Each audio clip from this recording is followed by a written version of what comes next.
Nuevamente estamos en El Mirador, este programa que le abre la puerta a todos los candidatos, a los diferentes cargos que se van a llevar, de las elecciones que se van a llevar a cabo este 2026. Así que amigos, están invitados, todos acá pueden acercarse para expresar sus ideas, hacer sus planteamientos. Todo es gratis, acá no cobramos, acá no hacemos negocios, acá lo único que hacemos es trabajar por construir conciencia democrática, por construir un voto informado que nos permita elegir mejores representantes.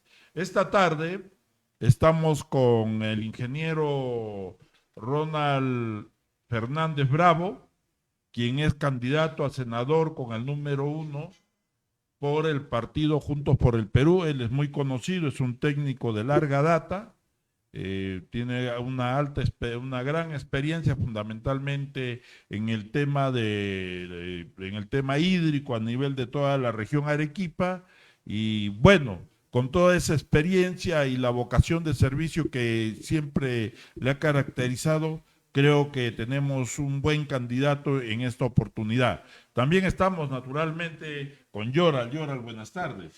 ¿Qué tal, Julio? Un saludo para ti, un saludo para nuestro invitado el día de hoy. Bueno, así nosotros abrimos pues estas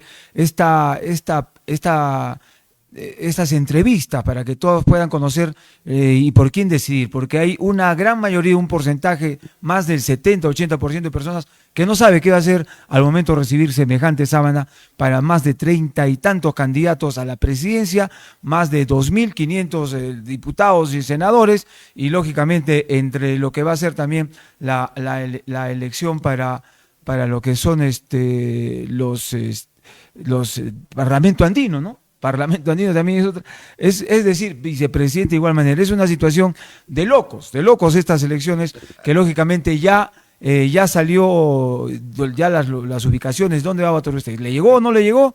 ¿A usted ya le llegó o no le llegó su comunicado? ¿Dónde vota usted? Su lugar donde va a votar, porque ya las mesas están repartidas y mañana o pasado mañana es el sorteo para saber quiénes serán los miembros de mesa, tantos titulares como suplentes, Julio. Así es, sí, no, ya de hecho que ya registré mi mesa electoral, así que... La más próxima en Tapay, cerca. No, Ciudadanos, ¿qué pasa? Este humilde ciudadano vota en la Sequía Alta. Ya. Y nos vamos con los carnavales. El Cornejo, y luego, naturalmente, los carnavales, hermano. Bueno, ingeniero Ronald, buenas tardes, todo un placer, un gusto tenerlo acá en El Mirador. Por favor, su saludo. Sí, buenas tardes, Julio, buenas tardes, Yoral. Saludos también a a la audiencia que tenemos, que seguro que tiene buena acogida este programa, ¿no? Muy bien. Rápidamente, bueno, ya usted lo conoce muy bien, ciudadano. Yo tuve la oportunidad de conocerlo cuando estuvimos en Sachaca. Pues lógicamente quedaron varias cositas por hacer, porque el río Chile es una situación muy compleja y seguramente la hidrografía en todo el Perú es totalmente disímil y difícil de controlar. Pero cuéntenos quién es Ronald Ibáñez y por qué, Ronald Fernández, y por qué quiere ir a ser diputado, quiere cambiar el mundo, senador. Senador. Bueno, mire, yo soy ingeniero civil, trabajé hace muchos años en programas de desarrollo rural, conozco todo el Colca, he vivido 8 años en el Colca, o sea, he caminado el Colca cuando Tapay no tenía carretera. No solo Tapay, Cosñirma, Malata, Soro, Llanca, Yatica, Chachas, Ucuchachas. O sea, todo el Colca lo conozco, no solo todo el Colca, porque también trabajé en Cotahuasi, trabajé en Castilla Alta, todo lo que es la parte alta de Caylloma, y trabajé en un programa de seguridad alimentaria, por eso conozco muy bien los problemas que ellos tienen. Después trabajé en un programa urbano marginal, trabajé también 400 pueblos jóvenes en Arequipa. Yo le puse la primera agua a Ciudad de Dios, 7 reservorios, igual a Ciudad Municipal. Pusimos agua en Caima, pusimos agua en Hunter, trabajamos comedores populares, bastante comedores populares, y después ya empecé a trabajar todo lo que era el tema de recursos hídricos. ¿Y en qué institución está usted? Estuve con la cooperación alemana. Ya. Sí, con la cooperación alemana, y también trabajé con programas del Banco Mundial. En el caso después trabajé lo que era capacitación a organizaciones de usuarios de costa, o sea, toda la costa peruana desde Tacna hasta Ica. Conozco todas las comisiones de usuarios y he hecho asambleas con todas las comisiones regantes de toda la costa, ¿no? Y después ya empecé a trabajar en lo que es la Autoridad Nacional del Agua, ¿no? La Autoridad Nacional lo he sido del Consejo de Cuenca, he sido director de la autoridad Eso ya es en el tema estatal, ya. en el tema estatal, sí, porque antes fue un tema más de cooperación que un tema estatal, ¿no? Pero sí he recorrido Arequipa, lo conozco completo, Puno lo conozco completo, Tacna, Moquegua, todas las cuencas altas las he caminado, pueblo por pueblo. O sea, Y sufrimos nosotros de tema de agua, o sea, estrés hídrico le dicen así, ¿no? Pero ahora todo es estrés. Bueno, usted se está con el tránsito, pero el estrés hídrico, esas palabritas, ¿no? Que se inventan, no sé, de repente, no sé si Sí, jala los cabellos, pero el estrés hídrico existe en Arequipa, Sí. puede existir porque somos, creo, una ciudad privilegiada, a razón de otras. nosotros estamos realmente en estrés hídrico. O sea, ¿por qué estrés hídrico? Si tú divides la cantidad de agua que tenemos entre el total de habitantes, nosotros tenemos menos de 500 metros cúbicos por habitante año. Estamos hablando de 1.300.000 habitantes que Sí, somos. sí, tenemos mucho menos, inclusive tenemos casi 447 metros cúbicos por habitante año. Para que tú estés con una seguridad hídrica, tú debes tener 1.500 metros cúbicos por habitante año. Si divides todo el agua que da nuestra cuenca entre la totalidad habitante. Por eso nosotros tenemos estrés hídrico. Somos la ciudad que tiene mayor estrés hídrico, inclusive más que Tacna. Pero no lo puedo creer. Y entonces, ¿qué dicen nuestras autoridades de Autodema? Están incluso soltando el agua porque ya pues las represas están llenas. Mira, nosotros en el caso de Arequipa Es una tenemos... contradicción, ¿ah? Disculpe usted, ingeniero. Sí, no solo es una contradicción, sino también tenemos algunos problemas que tienen que ver con el crecimiento de la población, las demandas de agua futuras que tenemos. Nosotros tenemos una tasa de crecimiento de 1.7 intercensal, ¿ya? Al año 2035, nosotros vamos a necesitar prácticamente casi el doble del agua que actualmente utilizamos. Actualmente utilizamos 80 millones de metros cúbicos año para la población, Aparte del agro, aparte del agro, solo población. aparte de la mina, Aparte el de la Cerro mina, Verde. que ahorita te voy a contar el tema de la mina. Es una historia que usted Sí. tiene que cambiarla, ¿ah? No, hay que cambiarla, te voy a contar por qué ahorita. Pero el tema, como te digo, de estos 80 millones, vamos a necesitar casi 160 y después vamos a hacer una vez y media más al 2050. Esa agua no existe en la cuenca. O sea, ¿Ni con más represas? ni con más represas, porque las represas no te dan agua, las represas lo único que te hacen es regular. Porque estamos el agua, pues, el Claro. agua se va. Tenemos 80 millones que podríamos regular de metros cúbicos aún. Eso nos ayudaría, digamos, a soportar al año 2035 y al año 2050, pero no solo con esa acción. En la actualidad, como dice, se va el agua por encima de la represa de Agua Blanca, se van 80 millones todos los años, como promedio. Entonces, eso si reguláramos, tendríamos otros 80 millones para el crecimiento de la población, ¿no es cierto? No lo están haciendo. Y, por ejemplo, eso no se ha puesto en el convenio con Sedapar, Cerro Verde con Sedapar. Eso es una prioridad, ¿no es cierto? Y no está ahorita en el convenio que ha hecho Sedapar con Cerro ¿Y a Verde. qué se debe, ingeniero? ¿A desconocimiento, incapacidad, acuerdo bajo la mesa? ¿Qué es lo que está pasando? Mira, en este convenio hay un gran problema. Cuando se hizo, yo participé anteriormente en ver qué obras se podían hacer con esta agua residual tratada que la mina necesita, ¿ya? Y ahí pusimos justo la represa del río Zumbay, hasta que te digo 80 millones, la represa del río Andamayo, aproximadamente de 10 millones, para regular la zona suroriental de Arequipa, todo lo que es Yarabamba, Quiqueña, el crecimiento de las poblaciones, ¿no? Y algunas acciones que tenían que hacer con la conservación del agua en la cuenca. O sea, trabajo con las comunidades campesinas, con la Reserva Nacional de Salinas y Aguada Blanca, ¿no? ¿Y eso está en proyecto? Eso, ¿Existe? eso estaba como propuesta de que debía ser financiado con el convenio que iba a hacer Sedapar con Cerro Verde. Por O sea, 3.000. Cerro Verde se jacta de haber hecho 2, 3 represas que... No, pero ahí ese es un... claro, ellos dicen hemos hecho las represas, pero sin embargo ustedes ven cómo hizo Pillones. Pillones es propiedad de Cerro Verde, junto Claro. con Egasa, eso es copropiedad. Y el agua ahí se hizo dar un decreto supremo donde el 60% de esa agua es para Cerro Verde, con un decreto supremo. Ni siquiera con la autoridad del agua, en ese tiempo la Intendencia de Recursos Hídricos. Así no fue. Se hizo dar un decreto supremo porque el poder no está, a veces dicen el poder lo tiene el Parlamento, no tiene el poder el Parlamento, lo tienen los grandes consorcios internacionales y los grandes consorcios nacionales. Eso lo tiene. Cuando Cerro Verde necesita algo, se va a la embajada norteamericana. Y ahí presiona. Ahí presiona.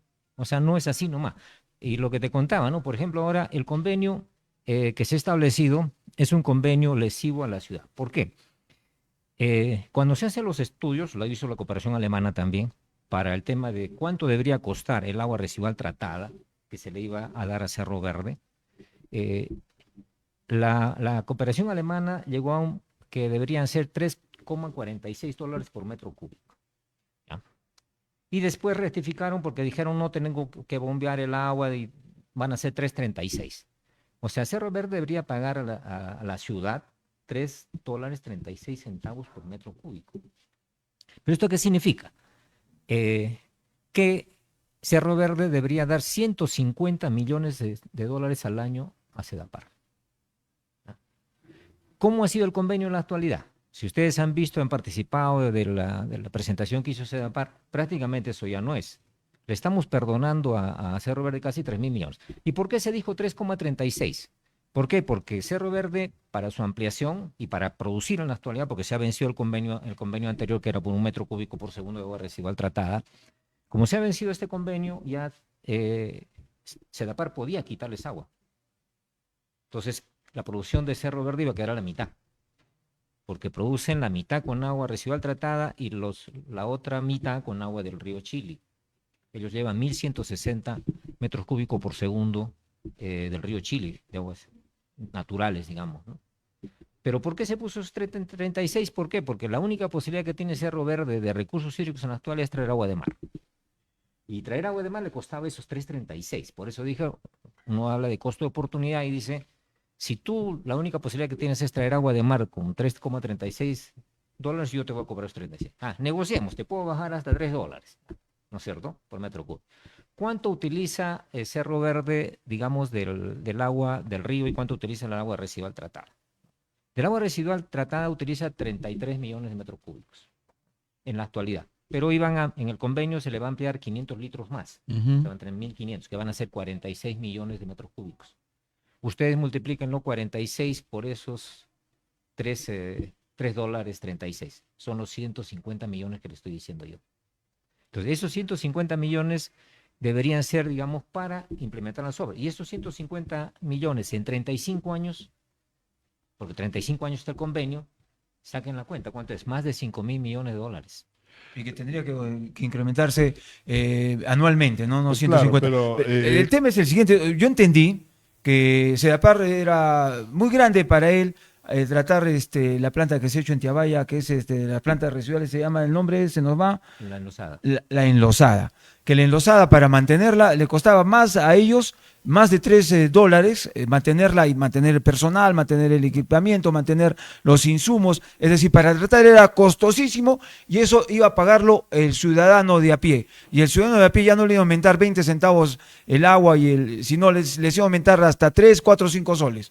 Entonces, para evitar que ese sobrecosto al ciudadano, pues se dijeron, no, que lo haga Cerro Verde. No, Así doraron la píldora. Claro, eso es por eso te digo, Sedapar ha cometido, digamos, en principio ha engañado a la ciudad, ha mentido. O sea, eso que dice que es mentira. Ha mentido a la ciudad. ¿Por qué? Porque también pone obras por impuestos como si fueran obras por el agua. Y ustedes saben de que los obras por impuestos no tienen nada que ver con el tema del agua.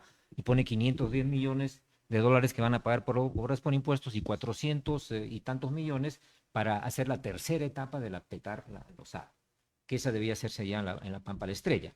Pero además pone la segunda etapa de la PETAR, o sea, la ampliación en el mismo lugar que tienen, o sea que es prácticamente dentro de la mina, ¿no es cierto? Porque es abajo de la claro, ladera, es la zona ya ¿no es de cierto? operaciones de la mina. De operaciones de la mina, ¿no? Entonces, ahí ese problema, como te digo, de que el costo de operación y mantenimiento de tratamiento también está en el estudio de la cooperación alemana, que le hace para mismo Sedapar, dice 0,20 centavos de dólar el metro cúbico.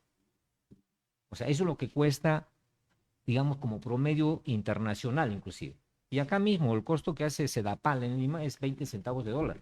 Claro. Por el tema de tratamiento. Entonces tú no lo vas a poner por 3.36. Si simplemente Sedapar cobraba los 150 millones, ¿ya? Más o menos el costo anual de tratamiento son casi los 50 millones. Bueno, pero usted ha dicho que este tema no lo ve acá, ni siquiera el gerente o de Sedapar o la gerente que está ahora, ni siquiera el directorio que está el señor Falconi, sino me dice usted que desde Claro. las embajadas. Es Entonces, que esas son ¿quién es el que está ganando tanto aquí? que gana la Sociedad Minera de Cerro Verde. Claro, pero a ver, Pero ya el gobierno que está haciéndose y está tapándonos los ojos a todos No, los ya, arequipeños. está bien, el tema de las negociaciones es un tema. Ahora, el destino de estos 50 millones, ¿cuál debería ser? ¿Servicios ecosistémicos para la cuenca? Mira, de los 150 millones que anualmente debería pagar, si le cobráramos los 3.36 que dice la misma recomendación del Claro. informe que tienen ellos, ¿ya? Si cobráramos eso, nosotros recibiríamos 150 millones al año, ¿ya? Con 50 millones de dólares yo hago el tratamiento de las aguas. Y si no puedo hacerlo como SEDAPAR, contrato pues una empresa, aunque sea que lo haga, Claro. ¿no es cierto? Y me quedan 100 millones de dólares anuales, ¿ya? Con esos 100 millones de dólares nosotros deberíamos trabajar primero el afianzamiento de la cuenca, asegurar el agua para la población y después todos los proyectos que nosotros tenemos casi el 20% ahorita de población que no tiene agua potable y mucho más de saneamiento. Claro, y eso de asegurar el agua para la población, ¿en qué consistiría? Significa trabajar las represas que te decía la represa del río Zumbay. ¿Descolmatación de represas? No descolmatación. Primero la represa del río Zumbay. Hay que construirla para 80 millones de metros cúbicos. Ya. La de Andamayo hay que construirla también, que son 10 millones que tiene para la zona suroriental, ¿ya? Para toda la población que está creciendo ahí. Bueno, Casablanca ya se está haciendo por obras por impuestos, que es Sí. la de Yura, ¿no es cierto? Claro. Y nos falta Tomagrande, que es la otra que está en el río Mollevaya. En el río Mollevaya. Ya, son 3 Que es demasiado pequeño. 3 ¿no? millones de metros cúbicos, 3 pero millones. para la población que De tiene esa zona. en esa zona tú le puedes... Pero ¿es para la población o es para la agricultura? Es para agricultura, pero el 30%, o sea, de los 3 millones, 1 millón de metros cúbicos es para la población. Ah, 1 millón, ya, Para- ya. ¿Solamente para qué? Porque Yarabamba tiene un montón de canon y no sabe qué hacer con él, creo. Claro. O sea, hace conciertos y cosas parecidas. Claro, pero esa queda en el río Andamayo. Eso queda ¿ya? en Andamayo. Y queda en el Mollevaya, ¿no es cierto? La que Eso estamos queda en conversando Mollevaya, queda en está en el Mollevaya. distrito de Mollevaya, no está en Yarabamba. No en Yarabamba. Yarabamba hasta ahora tiene problemas de agua porque incluso hay bronca con la comunidad campesina, Con la ¿no? comunidad campesina de Polo Valle, ¿no es cierto? Sí. Que es la represa. Que está en Pero la zona. usted dijo alguna vez, lo escuché, que ninguna población es dueña del agua. Correcto, Y por eso entonces mismo. yo me hago dueño de lo que pasa como Quegua, y creo que usted también ha sido conocedor de ello, ¿no? Problemas con el molleno fiscal y ellos se hacen dueños de las cuencas. Sí, pero ahí hay un problema que también tú tienes que ver que dice el convenio 169 de la OIT, la constitución actual que tenemos y la ley de recursos hídricos, que establece que las comunidades campesinas tienen derecho prevalente sobre los recursos hídricos. Pero eso no significa que sean propietarios del agua. Ellos tienen un derecho prevalente, siempre y cuando la vayan a usar. Pero en este caso, Interpretando la palabra. la represa de San José de Usuña, que es la que está en Polo Vaya, que es el problema que tiene con Yarabamba, no están reclamando el tema del agua, están reclamando el tema de su propiedad, o sea, del área inundada. De propiedad, entre comillas, pero a la final es todo termina en el manejo del recurso hídrico, Claro, del agua. sí. O sea, no, está sobre mi terreno, pero como está sobre mi terreno, entonces yo manejo el recurso hídrico mientras que no me pagues por el terreno. Correcto. Pero, Pero ahí, mire, ahí, por ejemplo, yo estuve también en la negociación con ellos y el gobierno regional. Ellos lo que dijeron, mira, y yo les dije personalmente a la comunidad campesina, está bien, o sea, tu terreno que ha inundado es tu terreno, pero el agua no es tuya, ni tampoco la infraestructura hidráulica. La infraestructura hidráulica es pública, esa represa es una presa pública, ¿no es cierto? Y está en una quebrada que también es pública, o sea, es un bien Del público, Estado. es del Estado, es un de dominio público, ¿no es cierto? Entonces, no puedes tú agarrarte de eso. Entonces, simplemente tú vas, abres la compuerta y ellos, ¿qué pidieron? Pidieron, ¿y saben qué? Necesitamos que nos den agua de esta represa para nosotros. Ya le dijimos, te podemos dar a ti 50 litros para una ampliación de frontera agrícola de tu comunidad, ¿no es cierto? Y el resto porque son 9 millones en esa represa, eso va para la agricultura y para la población. Lo que pasó fue que el gobierno regional incumplió. Incumplió el convenio, porque había un convenio donde ellos tenían que hacerles los canales para la irrigación y no les cumplieron. los canales, la reparación del sistema de compuertas, sí, etcétera. sí. Bueno, ingeniero, pero a ver, definitivamente Arequipa tiene un serio problema en el manejo de recursos hídricos y también de abastecimiento de agua. La pregunta que le quería hacer, en toda esta experiencia que usted ha acumulado, porque yo tengo entendido que usted conoce hasta el último ojo de agua que hay en la región, ¿no? Por el hecho de que las oportunidades que hemos conversado, he tenido la posibilidad de apreciar su amplio conocimiento sobre los recursos hídricos. ¿En alguna oportunidad algún político o algún gobernante se ha sentado con usted para conversar estos temas? No, mira, el agua es transversal todo el desarrollo sostenible, Sí. a todo. Agua para la población, agua para la energía, agua para la agricultura, la seguridad alimentaria, que ese es un tema importante de tratar, agua para las empresas, ¿no es cierto?, ya sea minería o las empresas gaseosas, cerveza, ¿no es cierto?, que no pagan mucho por el agua, dicho sea de paso. De ¿no? subsuelo, ¿no? Claro, de subsuelo, pero también algunas de fuente natural, Pero igual es agua. pero igual es agua. De manantiales y todo lo que es agua. Sí, Bueno, la frase todo lo dice, ¿no? El agua es vida. claro, pero es para todo. Y Esto- donde hay agua, hay vida. hay vida, ¿no es cierto? Entonces, eso es uno de los temas que no están viendo. Como eje fundamental para cualquier programa de desarrollo, el agua debería ser prioritaria. Y sobre todo en sistemas costeros como tenemos en la actualidad nosotros que están en estrés hídrico. La mayor parte está en Lima, por ejemplo, tiene que traer agua desde Junín, ¿no es cierto?, para abastecer Lima. Y Lima se va a quedar sin agua y va a tener problemas otra vez con las comunidades campesinas para abastecerse de agua. Estamos arriba ya de los 11 millones de Millones. Casi la mitad del Perú pues, casi está la ahí. mitad del Perú está Claro, ahí. pero hay un tema. Nosotros tenemos una ley de manejo de ecosistemas, ¿no es cierto? Ujú.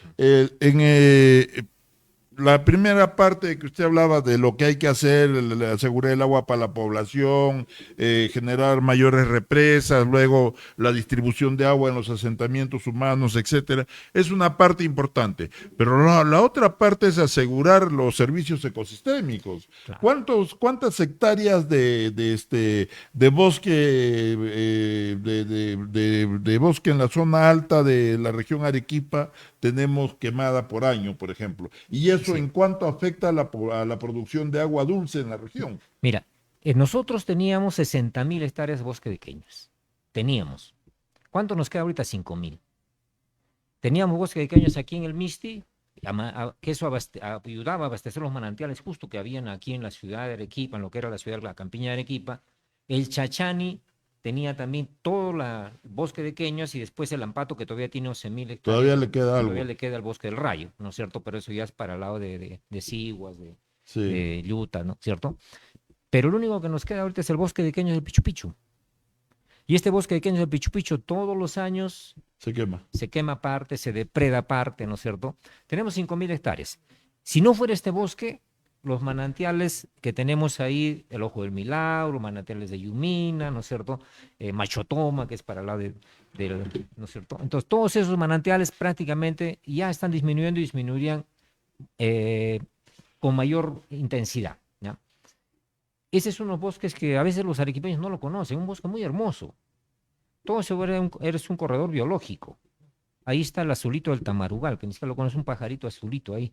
Y también hay hasta venado en el bosque. Claro. ¿No? Entonces, pero no, los arequipeños no, ni siquiera saben que existe, ¿no? Y mucho menos a veces, como dicen los políticos que vienen a Colombia, no tienen ni idea, ¿no es cierto? A veces ni siquiera han pasado por ahí. Pero necesitamos recuperar todo lo que es el cinturón de queños. Es bien difícil. Y esto es, se habló que era provocado por invasiones, no sé. La verdad, usted más o menos, ¿qué averiguó? Porque Sí, mira. el calor es tanto que se prende. Lo que sucede está de que prenden los pastos, los mismos comuneros, Y se para propaga. que rebrote. Eso es Claro. lo que hacen. Tienen Es una costumbre- práctica ancestral, una ¿no? práctica, ya. Pero lo que Que no lo sucede están es dominando. no la controlan. Por eso es que cuando hicimos un proyecto para ahí, se hizo una línea cortafuegos, que se llama, ¿no? Para el bosque. No se ha hecho, lamentablemente, porque ese proyecto no fue financiado. El proyecto es recuperar casi 270 hectáreas de ese bosque, reforestar y hacer una cortafuegos. Una cortafuegos es como decir, como una carretera que tú la limpias de toda manera que el fuego del pasto no pueda pasar hacia el bosque. Claro. Entonces, traer una línea Hacer cortafuegos. una zanja, No, simplemente como una carretera. ¿Ya? ¿Ya? Como una Como carretera una especie de trocha sin ningún Sí, tipo de vegetación. para que no pueda pasar cuando queman los Para que pastos. no pase el fuego, Entonces se claro. llama cortafuegos. Entonces, eso se propuso, no se hizo lamentablemente. Pero esa es prioridad. No solo eso, tenemos ahorita que recuperar casi, mira, la reserva de Salinas y Aguada Blanca son 300.000 y tantos hectáreas. De esas 300.000 y tantos hectáreas necesitamos, por ejemplo, recuperar bofedales casi 30.000 hectáreas de bofedales. ¿No? Y de pastos, mucho más. ¿No? Entonces, eso significa inversión. Tenemos la mayor parte del 30% de los pastos de la zona de la reserva está de mala calidad, como dicen, ¿no? ¿Qué significa mala calidad? Que tú tienes un pasto por aquí y otro pasto por acá, no tienes relleno el terreno. Esos son pastos de mala calidad. Entonces, tú tienes que repoblar. Y esa repoblación que lo hacen los mismos comuneros de la zona alta requiere recursos, ¿no? Y hacer las famosas cochas, ¿por qué? Porque ese pasto, cuando tú lo siembras, necesita riego, hasta que ya agarre raíz y ya solito con la ¿Y lluvia. con qué plata se debería hacer eso? Eso debería ser, ¿quién debería aportar para la seguridad hídrica? Deberían aportar los que más ganan. ¿Cuánto gana? Mira, Cerro Verde el año pasado ha facturado 4.000 millones, casi 4.000 millones, ¿ya? Y ha tenido utilidades por 956 millones. Esa es su ¿Jurisdicción de aquí, de quién sería? ¿Algún distrito ahí? utilidad neta. No, no más que jurisdicción, esa es toda la zona alta de Arequipa. Como te digo, ha tenido esa utilidad. Si tú lo divides eso por el agua que utiliza, o sea, y por lo que paga por el agua, Cerro Verde, si tú le cobraras a Cerro Verde, ya, eso que estamos diciendo, el agua residual tratada, esos 150 millones, ¿no es cierto? A los 950 millones le quedaría todavía 800 millones de utilidad neta. Claro, O sea, pero como Cerro Verde también tenemos la empresa... Hay varias mineras, ¿no? hay otras mineras, hay la empresa de cerveza, Claro. hay Claro. embotelladoras, porque al final es todos, su recurso fundamental en Correcto. su actividad industrial o en su actividad productiva es el agua. El agua. ¿No? Y por lo tanto deberían pagar esos servicios ecosistémicos Correcto. para garantizar justamente de que Arequipa se quede sin agua. Correcto. Por eso es que debe haber lo que llama subsidio cruzado. Los que ganan más por el agua debían pagar más por el agua, porque al agricultor no le vas a pedir, digamos, que pague tanto como una mina, o digamos a la empresa de agua que produce agua. ¿Cuánto le cuesta cuánto le paga al Estado esa botellita de agua que nosotros recibimos? ¿Cuánto le paga al Estado por sacar el agua del subsuelo por el agua de la fuente? Le paga, ¿saben cuánto? Es 0,000017. O sea, ya pongamos redondeando, 2 milésimos de sol por cada litro. Eso es lo que le aporta al costo de esa botellita de agua que nos venden a nosotros un sol 30. Entonces, eso es, digamos, la rentabilidad del agua. Cuando uno habla de economía del agua, que es otro tema que no se habla tampoco, la economía del agua, o sea, ¿cuánto produce el agua en términos económicos, no? A Cerro Verde, cada metro cúbico le produce más de, ahorita, si ustedes lo dividen eso, le está produciendo más de $8.000 por metro cúbico de ganancia, ¿no? Y a la empresa de agua, de cerveza, ¿no es cierto? Una cerveza ahorita está 7 soles, 8 soles. 6.50, por favor, no me la toque. Ah, ya, sí. Bueno, estamos dialogando con Ronald Fernández, se va para el Senado con el número 1 para Arequipa, él es entendido el tema. Se ha dicho que la próxima guerra no va a ser ni por petróleo, ni por posición, no va a ser por el agua.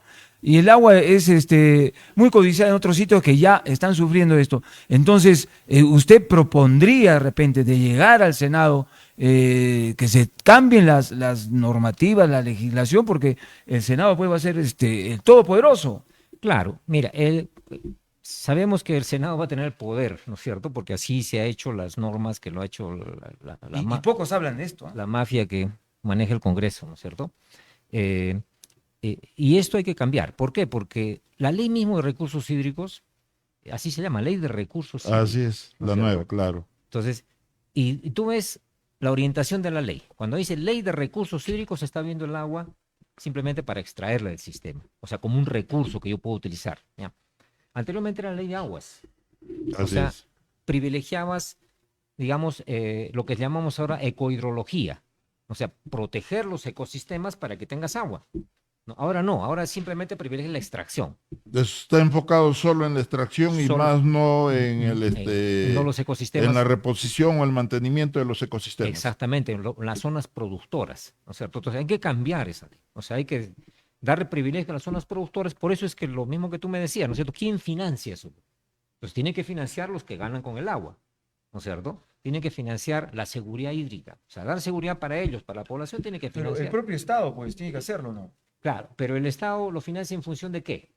De lo que te cobra como impuestos. ¿Cuánto le cobra ahorita? O sea, el canon y sobrecanon y otras regalías no Es es suficiente. No, es que eso es impuesto a la renta.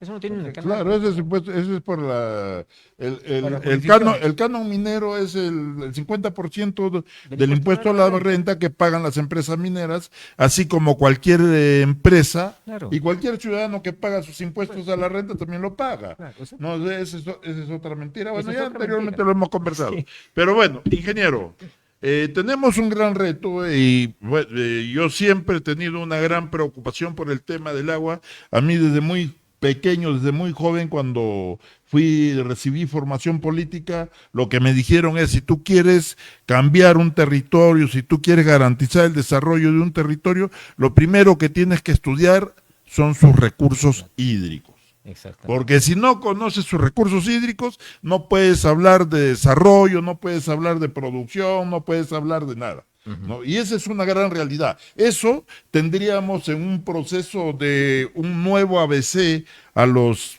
políticos y a los gobernantes del Perú, tendríamos que enseñarles de nuevo para que entiendan que si no manejamos, si no hacemos la reposición de nuestros recursos hídricos, estamos destruyendo las posibilidades, el futuro de nuestra región y el futuro de nuestro país. Esperemos que usted tenga la oportunidad de llegar al Senado de la República y que toda su gran experiencia y su conocimiento lo pueda usted vertir ahí para sacar leyes para este país. Luego, por favor, ya estamos llegando al final de la entrevista y por favor, a ver sus palabras a los amigos que nos están viendo. ¿Por qué deberían votar por el ingeniero Ronald Fernández Bravo? Bueno, yo creo que en la entrevista está claro, ¿no es cierto? ¿Por qué deberían votar por mí? Porque en principio yo defiendo los recursos naturales, en este caso no solo los recursos naturales en general, porque también he hecho parte de defensa de la campiña y todo, pero los recursos hídricos después del oxígeno, ¿no es cierto?, del aire, son fundamentales para la vida. O sea, no hay vida, como tú dices. No se puede negociar. No se puede negociar. ¿No es cierto? Entonces, esos son recursos que hay que cuidar, son patrimonio de la nación. O sea, no pueden ser recursos que pueden ser transables. Y tampoco privatizarlo. Claro, porque ese es el otro tema que ha venido con la famosa ley Klimper 2.0 y después la modificatoria que quisieron hacer es donde ahora el agua se puede vender. O sea, y en la ley Klimper 2.0 han puesto que aquel que... ¿Vender en qué, cómo, en qué sentido? Que pueden las empresas, los grandes agroexportadores podrían comprar agua. ¿Ya? Entonces, ahí están haciendo como lo que fue Chile, ¿no es cierto? Monopolios del agua en las cuencas. Entonces, eso no puede ser posible. O sea, estás comprando la vida de las personas, o sea, para mantener el control de la vida de las personas, porque si tienes monopolio del agua, puedes poner el precio que quieres, como ha sucedido en algunas cuencas de Chile, con su código de aguas. Entonces, no puedes hacer eso. Entonces, el agua es patrimonio de la nación y debe servir para el desarrollo sostenible de las personas primero, ¿no es cierto? Y después, digamos, para el tema de desarrollo económico. Primero las personas, ¿no es cierto? Ahora, el desarrollo económico es importante porque, miren, el PBI nacional, el 57% del PBI nacional se hace con recursos hídricos. Minería, industria, como decíamos, o sea, es fundamental. O sea, si no se dan cuenta de eso, digamos, los candidatos, incluso el mismo gobierno, que no prioriza el tema del agua, sino simplemente extraer el agua de las cuencas y no conservar, proteger las cuencas hidrográficas que nos proveen de agua, estamos muy mal. Vamos a la muerte. Muy bien. Entonces, amigos, hemos tenido la oportunidad de conversar con el ingeniero Ronald Fernández Bravo. Él es candidato del partido Juntos por el Perú, va al Senado de la República con el número 1 por la región Arequipa. Muchas gracias, ingeniero. Ojalá tengamos la oportunidad de seguir conversando sobre estos temas. Todavía queda mucha letra en el tintero para seguir conversando, pero tenemos otros invitados. Y lamentablemente el tiempo siempre es nuestro mayor martirio. Muchas gracias por su visita. A ustedes gracias, y el tiempo sí es un recurso que no debemos perder. Es otro de los recursos que no debemos perder. Muy bien, hay cosas que ya no vuelven, ¿ah? El agua que pasa bajo el puente ya no regresa, el tiempo y también las palabras que se las llevan. Bueno, interesante, muchas cosas también por debatir con el tema de las fajas marginales también, ¿no? De las torrenteras, mire, construyen viviendas en las torrenteras, en el mismo lecho del río construyen torrenteras, es decir, construyen casas y pues todo lo que es la campiña de Chilina, pues también invadida, ¿no? ¿Quién les dio? Hasta título tienen, ¿no? Y son propietarios hasta la mitad del río, por decir, no, hasta acá es mi propiedad. Viene el río, se lleva todo lo que es las chacras, sus parcelas o de repente su vivienda, y también el culpable quién es el Estado y son damnificados. Cuando debe haber, lo recuerdo muy bien, que se dispuso algunos hitos en toda la parte baja de Arancota, de repente para arriba, pero no se respetan, ¿no? Y eso creo que sería importante que entre ahí y se ponga mano dura, mano firme. Bueno, nuestro siguiente invitado, Sí. a nuestra señorita de producción, por favor, para que la ponga usted. Muchas gracias, ingeniero. Gracias, ingeniero, Bueno, un gusto. Voy a cambiar mi voto. Le había dado mi voto a Huertas. No, pero él era para diputado, ¿no? Sí, sí, sí. Entonces no, hay voto cruzado. Así Hay que es. enseñar también a la población a tener voto cruzado, ¿no? Puede usted votar por diputado por un partido y senador por otro partido, ¿no? Sí, se ciudadano. puede, claro, y puedes votar la lista presidencial por otro partido Otro- también. Es decir, este es una Y chanfaina. puedes también votar, o sea, Parlamento andino. puedes votar por un símbolo para presidente de la República, por otro símbolo para el Senado, otro símbolo diferente a diputados y otro símbolo diferente Parlamento andino. No le Como creo. puedes votar también por todo en blanco, hermano, eso depende de qué decidas, ¿no? Muy bien, muchas gracias. Bueno, ahora sí, seguimos y ahora nos vamos al federalismo en el Perú. Está con nosotros la señora Rosa Yauri Mamani.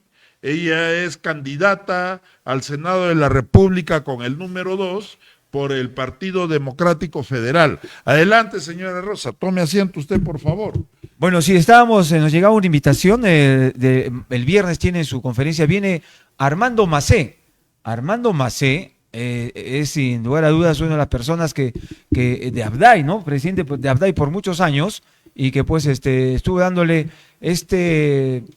podría decirle impuesto a todos los grupos que cantaban, hacían espectáculos, inclusive que quiso cobrar a las radios que pasaban la música, cobrarles un porcentaje para dárselos a los compositores, a los autores de las letras y de la música y los propietarios, ¿no? Entonces, bueno, algo loable porque era propiedad del autor, ¿no? Y esto no sé hasta cuándo llegó, pero finalmente ya hay una ley de AIDAI y hay que pagar un porcentaje cuando hacen conciertos y lógicamente pues también en ciertos restaurantes. Julio. Muy bien, eso es cierto. Y bueno, el amigo también él es candidato por... Justo por el partido de nuestra invitada, También por el Partido Federal. Partido Democrático, Democrático Federal. Partido Democrático Federal. Partido Así es. Democrático. Muy bien, señora Rosa, todo un gusto. A ver, tenerla acá. lo vamos a hacer. A ver, Mira, cuéntenos. el Partido Democrático Federal tiene el agrado de invitar al periodismo y medios de comunicación con motivo de la presentación de la plancha presidencial encabezado por nuestro candidato presidente doctor Armando Macé. No sé si estamos hablando del mismo Armando Macé, Es el mismo. de fecha viernes Ya, 30, ya. 11 horas, en el restaurante La Bóveda, Portal de San Agustín. Habrá que estar ahí. Le escuchamos. Muy bien, a ver, por favor, para empezar la entrevista, señora Rosa, primero cuéntenos algo sobre usted, sobre su formación política, sobre también su formación profesional, sobre sus actividades, para ir conociendo y después entraremos ya en materia. Bien, ante todo muy buenas noches, agradezco la invitación y bueno, mi nombre es Rosa Jenny Yauri Mamani, soy educadora de profesión, tengo una maestría en gerencia social y manejo de recursos humanos. Bueno, en mi experiencia profesional mayormente he trabajado en la región Arequipa en el tema de, bueno, aparte que soy especialista en presupuesto participativo por resultados, de las 109 distritos que tiene la región Arequipa, por lo menos conozco siquiera unos 102. He tratado de recorrer toda la región de Arequipa y no solamente eso, durante la trayectoria que tengo he tenido la oportunidad de trabajar en lo que escuché hace poco, núcleos ejecutores. He sido capacitadora de los núcleos ejecutores con FUNCODES y bueno, me parece una experiencia bien, la más importante y la más relevante yo creo, porque ahí hemos trabajado con el desarrollo de trochas carrozables, mejoramiento de carreteras. Uno de los grandes ejemplos, por ejemplo, de los distritos más lejanos que he podido conocer es la provincia de La Unión, Saili Tauría. Hace más de 15 años no tenían carretera. Un día entero para llegar y tenías que llegar en Acémila. Tenías y si no tenías, la nieve y todo era terrible. Yo he tenido una gran experiencia en la Pero zona. sigue complicado todavía el acceso a SAI, la Tauría, ¿no? O sea, Pero no es que se han resuelto todos sus problemas de conectividad.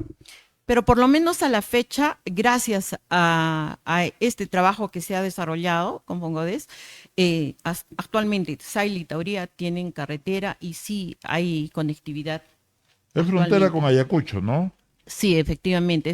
Para llegar a Saila Tauría, nosotros vamos a Cotahuasi La Unión y tenemos que entrar a una parte de Oyolo, que es frontera Arequipa con Ayacucho, y luego recién ingresamos a Saila Se regresa al territorio arequipeño para entrar al distrito, ¿no? Sí, así es correcto. Muy bien. Y bueno, primero hablemos un poquito sobre su partido político, ¿no? Porque nosotros tenemos un sistema republicano único, ¿no? El territorio peruano es una república unitaria. Y ustedes aparentemente, por el concepto que conocemos de federalismo, estarían planteando un tema completamente diferente. A ver, explíquenos, cuéntenos de qué se trata, porque hay que también, si proponemos algo, hay que decirle a la gente qué es lo que estamos proponiendo para ver, de repente por ahí va el camino de la historia de este país, ¿no? Desde nuestro punto de vista y desde nuestra fundación, que ha sido el 21 de enero del año 2025, debo decir que el Partido Democrático Federal, más conocido como Perú Federal, es un partido nuevo. Nuestra propuesta es totalmente diferente al resto de partidos. Nosotros nos diferenciamos porque durante muchos años, más de 205 años, las regiones han sido relegadas. Todo es Lima, Ministerio de Economía Lima, todo es Lima. Para pedir dinero, los alcaldes de Puno, de Cusco, de Apurímac, de Arequipa, de Tacna, de Moquegua, todo el sur del Perú, incluso del norte, tienen que ir a Lima, a los diferentes ministerios, a pedir recursos. Nuestra propuesta es justamente la federalización de las regiones, más conocido como independencia de las regiones. ¿Qué queremos? Lo que queremos es que cada región tenga su propia economía y decida qué hace con sus recursos. Si bien es cierto la ley de gobiernos locales indica que tienen autonomía, pero no es real. Hablamos de descentralización, pero no es real. No hay. Entonces, lo que nosotros proponemos es eso. Con un sistema federal también se va a decir de que el gobierno federal tiene autonomía política, económica y administrativa, como dice la ley orgánica de municipalidades y como también dice la ley orgánica de gobiernos regionales. Pero ¿se va a cumplir? Por eso nosotros estamos apostando a eso. En otros países ya existe ya los estados federales, como lo es Estados Unidos, México, acá cerca, Brasil, por ejemplo, ¿no? Y es más, Bolivia apuesta por estados federales. Nosotros, con los estados federales, vamos a poder decidir qué hacemos con nuestros recursos. Porque no todas las regiones de repente van a estar de acuerdo con hacer nuestra propuesta, por ejemplo. Claro, ¿qué hay de esa región que tiene pocos recursos? ¿Qué hay de esa región que no produce lo que de repente tiene Arequipa en lo que es el tema de minería, ¿no? Que tiene pues no sé cuántas mineras y no sé cuánto también dice, bueno, entonces sería ser un poco egoísta con las demás regiones. No, porque nosotros no solamente estamos hablando de una región, sino estamos hablando de crear unir varias regiones. Por ejemplo, una gran región sur, una gran centro, una región sur. Por lo menos unas 7 regiones, por lo menos. Hablamos, por ejemplo, de Arequipa, que tiene costa. Hablamos de Puno. Hablamos de Cusco, en el sur. Podríamos incluir Moquegua y podríamos incluir la macroregión, Julio, creo que alguna vez se intentó hacer, ¿no? La macroregión sur. Claro, siempre se ha hablado de la macroregión sur, no que lamentablemente por diferentes tipos de intereses no se ha podido consolidar, ¿no? Los procesos de regionalización y de federalización en el país, porque no es la primera oportunidad que estamos hablando de federalismo, ¿no? El federalismo en el Perú nace desde la época desde los inicios de la República, pero siempre fracasó. ¿Por qué? Por los intereses de los caciques de esa época. Y ahora, ¿por qué fracasaría o por qué fracasa los procesos incluso de regionalización? región por los intereses de los grandes monopolios que explotan los recursos naturales en el país. Entonces, es importante la propuesta porque a las finales nos permitiría recrear un poco lo que es el país, ¿no? Pero yo solo quería hacerle una aclaración. El caso boliviano no es federalismo. Exacto. En el caso de Bolivia es más un tema multicultural, pluricultural. No, o sea, ellos lo que plantean es de que se debe hacer la independización económica y administrativa de los territorios en función a sus unidades culturales, ¿no? O sea, donde hay una mayor presencia aymara, entonces debe haber una gran nacionalidad aymara. Donde hay más presencia occidental, entonces pues será una suerte de una región más occidental. Ese es el planteamiento, pero bueno, y ese es un tema para el cual se tiene que trabajar mucho, porque el país, la población tendría que tener todo un cambio de chip para poder ir a una federación. Mientras tanto, ¿qué es lo que ustedes plantean a un corto tiempo? ¿Qué es lo que harían si es que son elegidos para gobernar el Perú los próximos 5 años? Mire, en el tema de los estados federales, debemos decir que cuando hablamos que la independización de las regiones o la federalización de las regiones, hablamos de que cada región tome las decisiones. Por ejemplo, Arequipa, ¿qué va a hacer con la minería? ¿Va a continuar con el desarrollo para el desarrollo tecnológico o no? Por ejemplo, Puno, hace poco, el 9 de enero, han conmemorado el tema de los 18 fallecidos por la gesta que ha habido en el tema de Dina Boluarte, ¿no? Por ejemplo. Entonces, Puno es un ejemplo de cómo es el comportamiento de un Estado federal. Ellos están reclamando, quieren eso. ¿Por qué? Porque no se respeta sus derechos, no solamente acá, a nivel nacional, la corrupción está enquistada en todos los poderes del Estado. ¿Usted, y eso, en todo caso, nos dice que el federalismo va a eliminar la corrupción?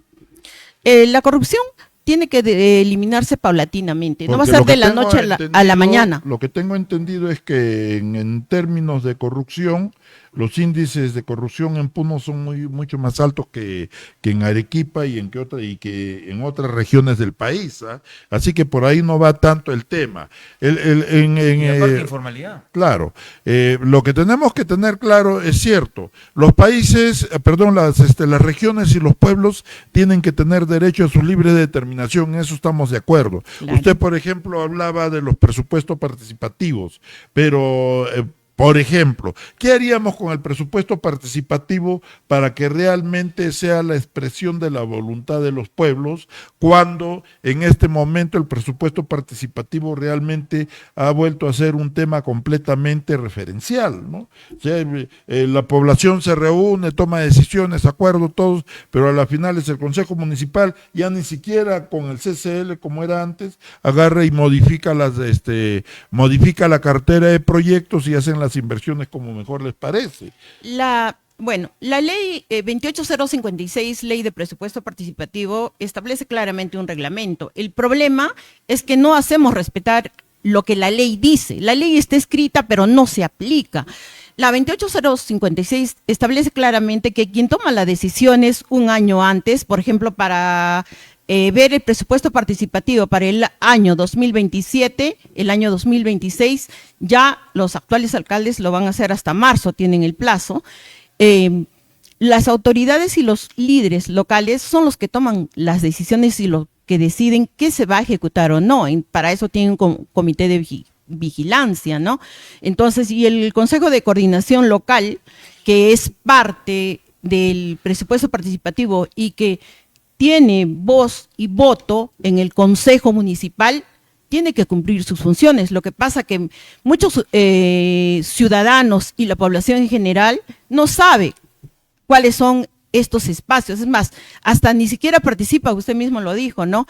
El presupuesto participativo me parece que es uno de los espacios que la población debería participar. Es más, es libre. Si bien es cierto, el reglamento dice que hay que inscribirse, pero cualquier ciudadano puede participar, es libre. Y es más, eso se publica en el Ministerio de Economía y Finanzas, en cada pliego, ¿no? Y ahí se decide. Pero, discúlpeme, pero no es tanto así, porque ahora tenemos también la programación multianual de presupuesto, ¿no? Que nos obliga a programar trimestral, o sea, cada 3 años el presupuesto. Entonces, por un lado hacemos la programación multianual, y por otro lado, el presupuesto participativo, que no camina de la mano de la programación multianual, porque la programación multianual se hace de acuerdo a los lineamientos exclusivos del Ministerio de Economía y Finanzas, entonces la población toma decisiones completamente diferentes. A las finales, ¿qué se aplica? A las finales se aplica la programación multianual, porque por más que yo ingrese los acuerdos del presupuesto participativo en el aplicativo del Ministerio de Economía y Finanzas, a las finales eso es un saludo a la bandera, porque ni siquiera aparece que en el Ministerio de Economía y Finanzas miran qué es lo que se ha acordado, cuál es el contenido de las actas, cuáles son las priorizaciones de proyectos. No lo toman en cuenta. Lo que nos exigen es la programación multianual y punto. Esa programación debería que estar de la mano pues, con el presupuesto. Debería de estar, pero no camina junto. Pues, no camina Entonces, para eso tenemos el plan de desarrollo concertado, donde justamente tiene que participar la población. Ese es otro espacio que nosotros, los ciudadanos, no estamos participando. Dejamos que unos cuantos funcionarios y algunos líderes asuman esa responsabilidad. Entonces nosotros tenemos que involucrarnos en estos espacios, porque estas herramientas son las que guían a cada gobierno local. Justamente por eso le decía, porque tenemos las herramientas, es más, el presupuesto participativo, por ejemplo, logró revolucionar Hilo. Hilo era una ciudad que estaba de espaldas al mar, y Julio Díaz, el doctor Julio Díaz, siendo alcalde, impulsó con mucha fuerza el presupuesto participativo, que es un modelo que lo trajo del Partido de Trabajo del estado de Bahía en Brasil, ¿no? De ahí vino esa experiencia, y eso sirvió para tener a Hilo como lo tenemos ahora, de vista al mar, no, con todos sus recursos y su enfoque de desarrollo económico planteado hacia el mar, no, de tal manera que ahora Hilo es una ciudad amigable, es una ciudad limpia, es una ciudad donde puedes ir a vacacionar. Bueno, eso se logró a través de ¿qué? Del presupuesto participativo, pero lamentablemente a partir de la ley que se da en el gobierno del señor Toledo, del presupuesto participativo. Año 2003. No, a partir de ahí, esto no ha pegado, no ha habido capacitación, no hay compromiso de la población. Entonces, si teniendo una ley como el presupuesto participativo, o si existiendo la normatividad como por ejemplo instrumentos de planificación como el plan de desarrollo concertado, y la población no participa, ¿usted cree que va a participar activamente en un proceso de federalización del país? Yo considero que sí, porque la población está ya harta de toda la corrupción y todo lo que está pasando a nivel nacional. De 10 personas, 8 personas dicen, de acuerdo a las encuestas, que ya no pueden más con el tema de la corrupción. Y eso, la corrupción, el hecho de que no haya trabajo, todo, incluso el agua que ha hablado el anterior participante, todo eso se planifica. Para un desarrollo se tiene que planificar. Si no planificamos, otros van a planificar por nosotros. Entonces, es muy importante los espacios. Es más, los medios de comunicación como el suyo, la radio, la televisión, todos deberían participar, transmitiendo en vivo y en directo y viendo cuánta población participa en estos espacios de presupuesto participativo. En este espacio también se convoca a 4 ciudadanos, de acuerdo a la cantidad de población, que es el comité de vigilancia, que tiene que vigilar que este proceso de presupuesto participativo y los acuerdos se cumplan, ¿no? Y tienen la obligación de informar a Contraloría, de informar a la Fiscalía, de hacer las denuncias correspondientes, pero lamentablemente, como ustedes mismos lo han dicho, no está sucediendo. Entonces, dígame usted, un presupuesto participativo, ¿cuánto tiempo cuánto sería el tiempo mínimo que debería durar? ¿Cuánto en días? En talleres ya sabemos, o sea, tendrían que ser 3 talleres mínimo, ¿no es cierto? Los cuales se rigen para luego ya pasar a la sesión de toma de decisiones. Pero, ¿en cuánto tiempo se debería de llevar a cabo un presupuesto participativo?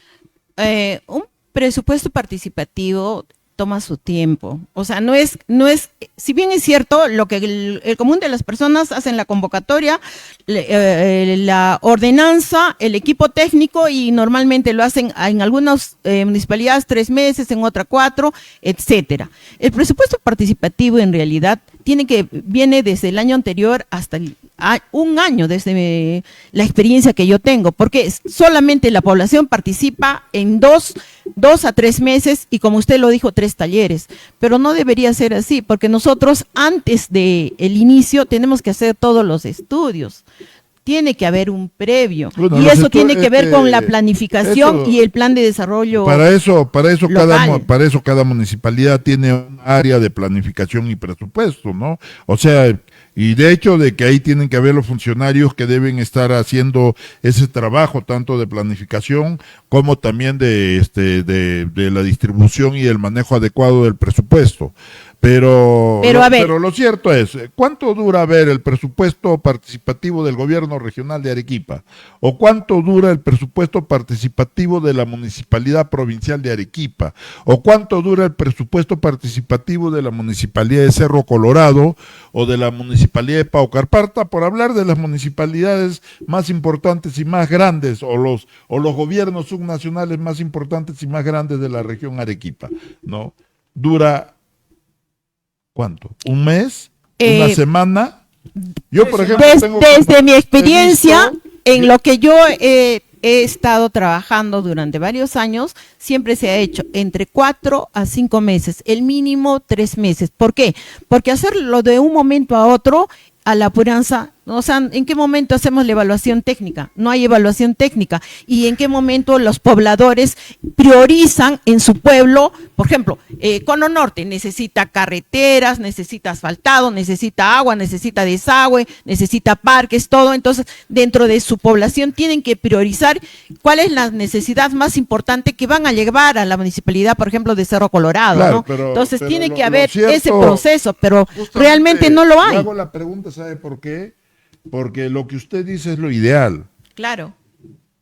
Pero de ideas no vivimos de realidad. ¿Y sabe qué? La municipalidad de Cerro Colorado, por ejemplo, en un día saca su presupuesto participativo. Cuando usted se entera, ya está aprobado, ¿no? Paucarpata, el mismo gobierno regional se toma una semana para sacar el presupuesto participativo. No se lo toma. ¿Por qué? Porque simplemente no les da la gana, no tienen voluntad democrática, no tienen voluntad de transparencia. Esa es la realidad. Y con ese tipo de conductas, ¿vamos a ser un país federal? Ese es mi gran interrogante.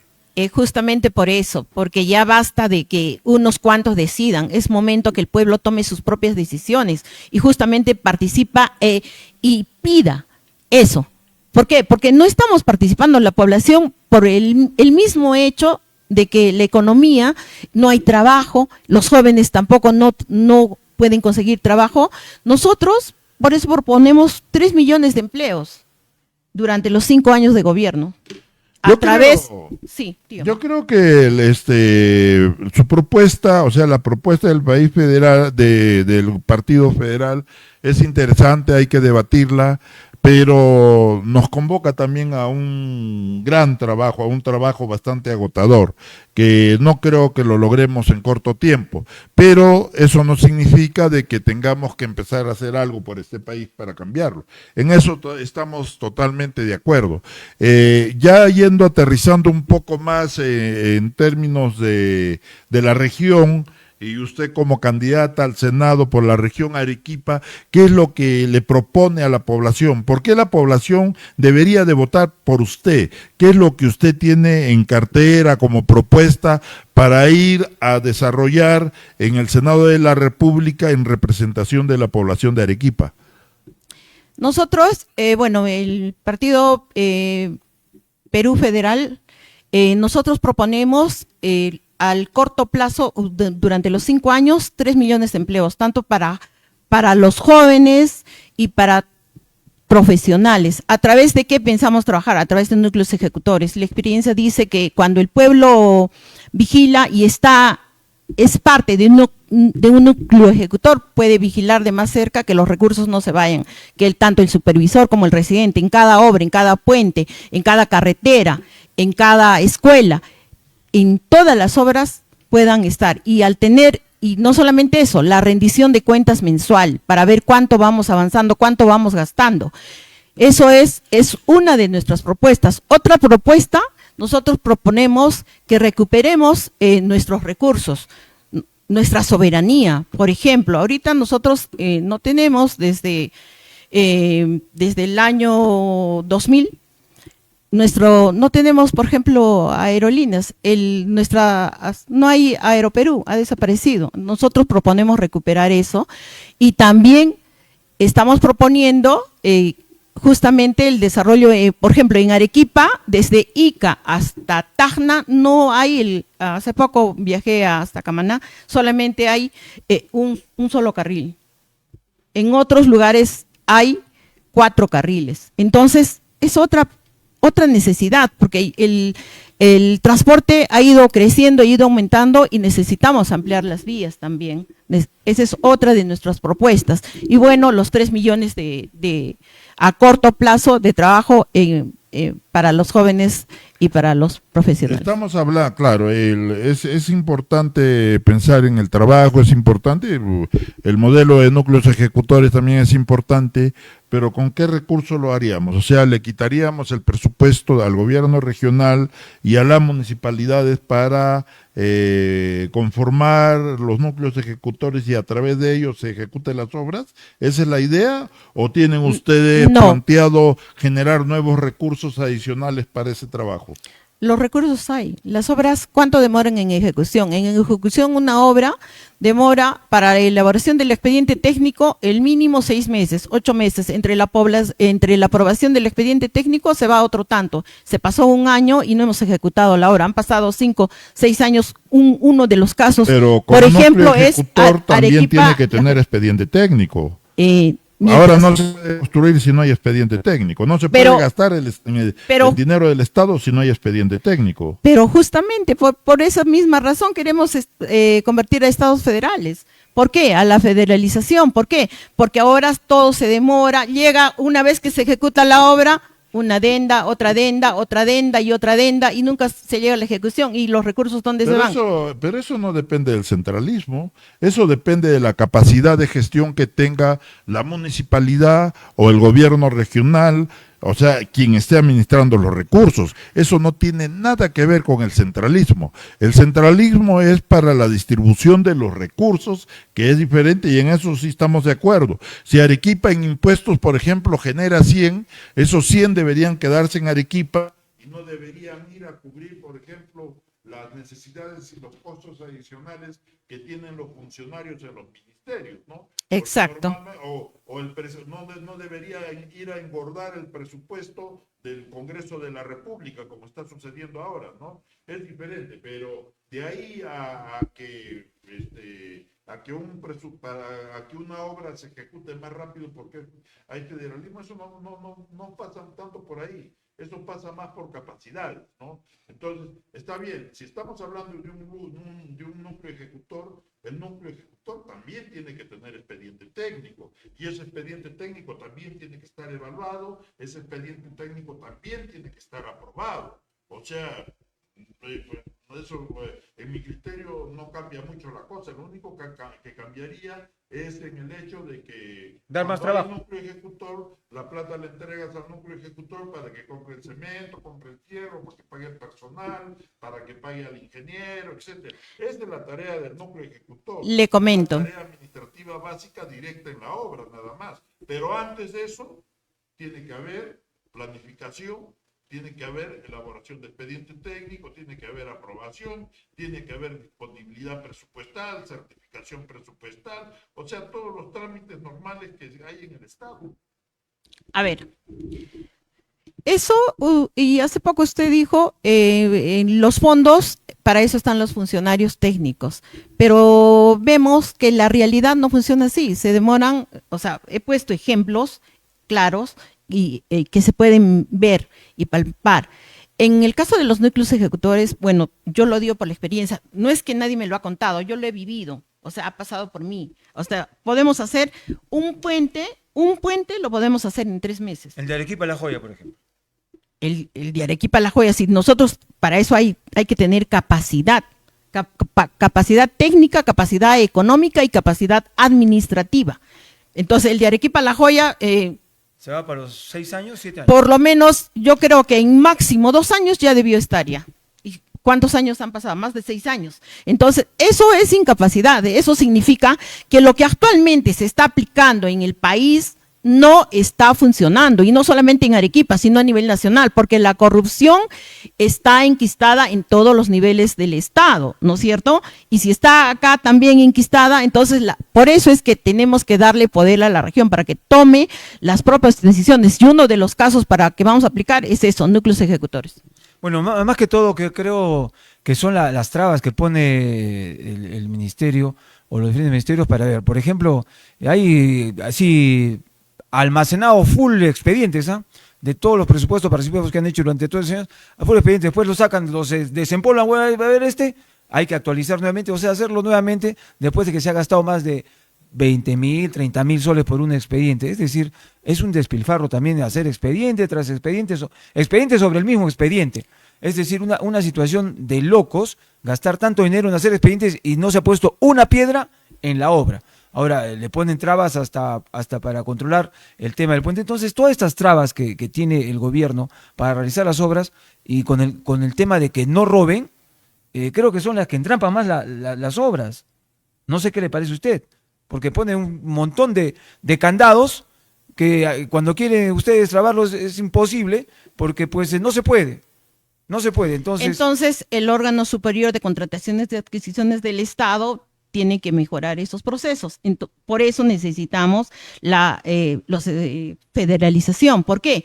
Porque todo se va a Lima. Entonces acá tendríamos que elaborar nuestros propios procesos, nuestra propia economía, decidir en la región Arequipa qué vamos a hacer, cómo lo vamos a hacer y en qué lo vamos a gastar. Mire es eso. Este caso de los patrulleros, ¿cuánto tiempo estamos con los patrulleros ya? Ahora dice, ¿para qué quieren comprar patrulleros? Dice que si están durmiendo los policías ¿qué se llama? En sus patrulleros y en las comisarías, ¿para qué quieren? Ahora no sé, no pueden comprar hasta ahora los patrulleros, ¿por qué? La pregunta es, la población de Arequipa tiene 1.6 millones de pobladores actualmente. A ver, o sea, ¿cuánto de población ha dicho que se compre los patrulleros? Lo han hecho pues en su CODISEG. Ya, ¿no? Perfecto. Es un pedido es el Comité de Seguridad Ciudadana. Claro, es un pedido de los amigos estos de las comisarías. No tenemos patrulleros, ¿cómo tenemos vigilar? Ese es por eso ya vamos a comprar 100 patrulleros. El plan de seguridad ciudadana, que lo hace cada municipalidad, tanto distrital, provincial y regional, ese es otro aspecto que se tiene que mejorar. Qué bueno que lo ha tocado. ¿Por qué? Porque hay la delincuencia, los robos, la población está asustada y temerosa, no quiere salir. Las extorsiones, por ejemplo. Claro. Nosotros apostamos por la seguridad ciudadana y qué mejor tomar decisiones en cada región. ¿Y qué es lo que cambiaría usted en este caso, ¿no? Porque usted dice que ese tema hay que mejorar. Yo no creo mucho en eso. Yo creo que el problema va más allá, va desde el enfoque de la seguridad ciudadana, ¿no? Porque todavía la policía y el mismo Ministerio del Interior sigue trabajando con el enfoque de perseguir carteristas cuando ahora lo que tenemos son bandas internacionales, ¿no? O sea, hay una diferencia muy grande, ¿no? Es como decir un hospital preparado para curar gripes y luego de la noche a la mañana quieres que empiece a curar cáncer. No va a curar cáncer porque su especialidad es curar gripes. Entonces, más o menos por ahí va el tema, pero desde el punto de vista del Partido Federal, ¿qué es lo que plantea que se debería mejorar tanto en seguridad ciudadana como en los procesos de concertación para la seguridad ciudadana? Porque eso se puede hacer. A ver, actualmente parte de las extorsiones es las comunicaciones a través de la vía del celular. Ahora, la policía tiene acceso tecnológico para poder identificar una llamada y saber de dónde viene e incluso pedir información a la empresa de la cual viene. Y estos procesos actualmente o se dan, pero se dan lentamente hasta que llegue a la fiscalía, hasta que pida todo el papeleo que se va a hacer. El que ha robado, el delincuente, ya se fue. Entonces, justamente por eso, en un plan de seguridad ciudadana, lo que se tiene que hacer justamente es enmarcar los espacios, los cuadrantes bajo los cuales se tiene que ver y la población tiene que participar. Entonces, ahora tenemos el uso de la inteligencia artificial y tenemos la tecnología, tenemos cámaras de videovigilancia. Si nosotros realmente nos organizamos adecuadamente dentro de una manzana, dentro de un distrito, sabemos cuál es la entrada y cuál es la salida. Y si hay cámaras y distinguen la cara, nosotros como ciudadanos tenemos que vigilar junto con la policía, lógicamente, desde los escolares, porque todos somos en realidad seguridad ciudadana. Entonces, sí se podría identificar quién ha sido el que ha robado, el que ha hurtado o el delincuente, y podríamos atraparlo más rápido y colaborar tiene que ser un espacio colaborativo de cooperación entre la población, entre las autoridades y la policía. Claro, eso es lo que tiene que ser y el sistema actual más o menos apunta a eso con la organización de las juntas vecinales y otros nuevos espacios que han ido construyendo, hasta incluso la propuesta esta del barrio seguro, ¿no? Pero bueno, aparentemente nada de eso resuelve el problema. Como Partido Federal, ¿no? ¿Ustedes qué opinan de las leyes como por ejemplo esta ley de la interceptación telefónica, ¿no? Que justamente usted decía, se puede interceptar, las empresas pueden entregar la información, pero el Congreso de la mafia Fujimori, Acuña y compañía han anulado la ley. O sea, ahorita no se puede hacer. No se puede hacer, ¿por qué? Porque como se interceptaron los teléfonos de los jueces mafiosos del Perú y se descubrió la famosa... Los cuellos blancos. Los cuellos blancos, entonces, ¿qué dijeron? No, para que no sigan descubriendo los cuellos blancos o los cuellos blancos del Congreso de la República, entonces, ¿sabes qué? Ya la policía no puede hacer intersección. Entonces, ese es el tema también, ¿no? Entonces, para eso necesitamos justamente el cambio de las leyes. Hay más de 80 artículos que han sido cambiados de la Constitución. Entonces, justamente eso es parte de lo que Perú Federal va a hacer, de llegar al gobierno, porque necesitamos realmente cambiar, porque esta es una constitución entreguista, delincuencial. Entonces, Perú Federal tiene que cambiar esto. ¿La constitución es delincuencial o las autoridades son los Las dos. Las dos, ambos. ¿Por qué? Porque justamente han hecho para favorecer a unos cuantos, a un grupo, pero la mayoría actualmente pasa por ese tema sufre O sea, la delincuencia. ¿ustedes plantearían cambiar la constitución inmediatamente llegan al gobierno? Así es. Totalmente. Ese es otro proceso adicional, ¿no? Porque Difícil, ¿ah? Tenemos que hacer una asamblea constituyente que nazca del pueblo. Como lo han hecho los mafiosos, A pedacitos. Que lo han hecho a pedacitos y de acuerdo a conveniencias, o tendría que hacerse la convocatoria de una asamblea constituyente. Tendría que hacerse. Yo sé que sería más complicado incluso, porque mire, salimos de un proceso electoral que va a ser bastante pesado y complicado por la cantidad de partidos políticos y de candidatos que hay. Vamos a ir a otro proceso electoral de gobiernos regionales y municipales, y luego tendríamos que ir a un nuevo proceso electoral para una asamblea constituyente. ¿Y qué? Vamos a tener funcionando Cámara de Diputados, Cámara de Senadores, Asamblea Constituyente. Más o menos, ¿cómo piensan planificar eso si es que es un gobierno? Mire, nosotros, como lo dije al principio, esto no va a pasar de la noche a la mañana, esto va a tomar su proceso. Entonces, tenemos que trabajar paulatinamente, no va a ser en el mismo instante, definitivamente no, y estoy totalmente de acuerdo, este es un año totalmente electoral. Entonces, nosotros justamente estamos proponiendo la federalización una vez, Perú Federal, por eso nos denominamos el Partido Democrático Federal, más conocido como Perú Federal. Entonces, ¿por qué? Porque si estos procesos de federalización ha logrado el desarrollo económico, político y social en otros países, ¿por qué no en el Perú?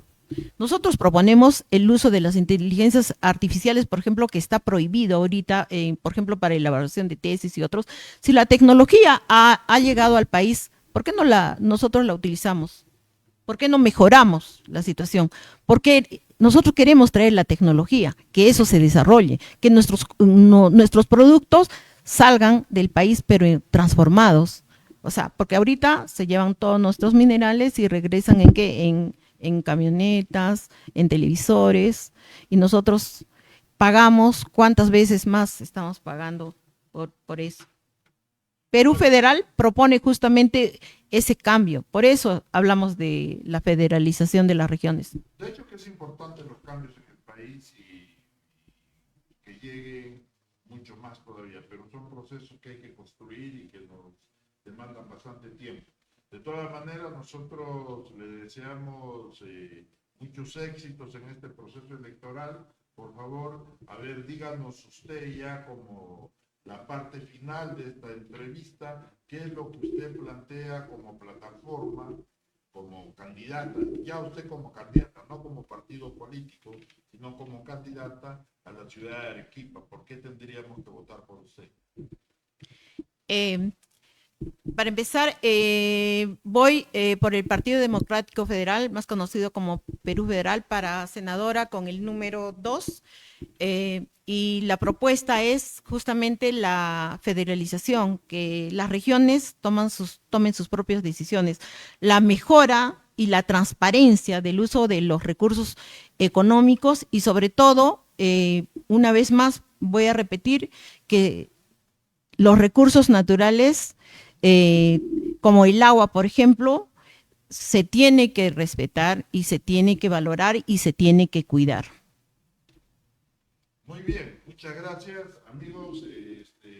Hemos llegado a las finales del programa. No se olviden, esta es una tribuna abierta a todo aquel que quiere expresar sus ideas, que quiere hacer sus planteamientos, que quiera sustentar sus propuestas. Estamos acá abiertos, no hay ningún costo, no cobramos, acá todos trabajamos por fortalecer la democracia, por garantizar de que nuestros electores en estas próximas elecciones tengan un voto informado. Si me permite, adelante, solamente sí, para cerrar. Quiero invitar a la ciudadanía de Arequipa para este viernes 30 a las 10 de la mañana vamos a recibir a nuestro candidato Armando Macé, viene con el ingeniero Virgilio a la ciudad de Arequipa y también invitarlos a ustedes a través de este medio, a los medios de comunicación de toda la región Arequipa, para la conferencia de prensa que se va a llevar a cabo en la Plaza de Armas, en la bóveda, a las 11 de la mañana. Y el día domingo, 1 de febrero, vamos a presentar la plancha de candidatos de la región Arequipa en la vía Arequipa-La Joya a las 10 de la mañana, para lo cual a todos nuestros amigos, a los militantes, a los simpatizantes, los invitamos a participar de este evento de 3 días que van a estar nuestros candidatos en Arequipa. El día 30 en el aeropuerto, luego a las 11 en la Plaza de Armas, conferencia de prensa, y el día sábado sábado. 31 estaremos visitando Majes Pedregal por la mañana. Vamos a hacer un recorrido por los mercados y por todas las zonas. Y el día, ese mismo día por la tarde estamos en Castilla visitando Corire y Aplao. Bueno, Muchas hacer gracias. Su caravana, entonces. Nuestras caravanas, exacto. Excelente, bueno. Están invitados todos. Que les vaya muy bien y que tenga pues la receptibilidad de la población con lo que ustedes están proponiendo. Y bueno, es una idea que finalmente pues habría que plasmarla y que tiene muchas aristas por pulir, por tener. Bueno, ya los plazos o el calendario electoral se va, ya se tiene supuestamente 36 son los candidatos, ¿no? Ya salieron o sea, salió siempre Mario Vizcarra.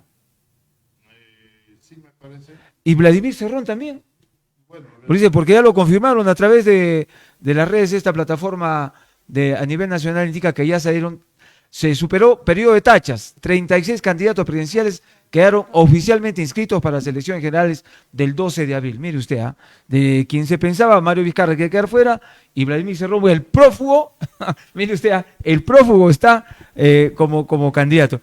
Cosa de locos. Bueno, se va el mes de febrero, viene, bueno, el de enero que diga, ya viene febrero, entonces con los carnavales seguramente usted va a estar muy alegre, mi querido Julito. pero igual vamos a estar acá en el Mirador. Sí, y el próximo programa desde la playa, se lo prometo. ¿Qué dice la producción? ¿Llegaremos? Sí, dice. El próximo, nos vemos en febrero ya, se va este mes de enero. Bien, los escuchamos siempre, entonces nos vemos a través de El Mirador, a través de Volcán TV. Julio. Muy bien, amigos. Nuevamente repetirles, el Mirador es un espacio democrático completamente abierto. Los invitamos a participar y los esperamos el próximo martes a la misma hora para seguir conversando, seguir dialogando y escuchando la propuesta de nuestro candidato. Muchas gracias. Hasta luego.